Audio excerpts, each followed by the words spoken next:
بسم الله الرحمن الرحيم. إذا السماء انفطرت وإذا الكواكب انتثرت وإذا البحار فجرت وإذا القبور بعثرت علمت نفس ما قدمت وأخرت.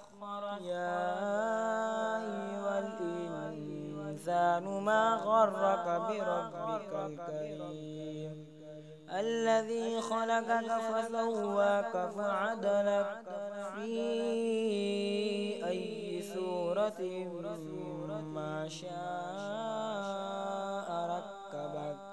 كلا بل تكذبون بالدين وإن عليكم لحافظين كراما كاتبين يعلمون ما تفعلون. إن الأبرار لفي نعيم وإن الفجار لفي جحيم يصلونها يوم الدين وما هم عنها بغائبين. وما أدراك ما يوم الدين ثم ما أدراك ما يوم الدين يوم لا تملك نفس لنفس شيئا والأمر يومئذ لله.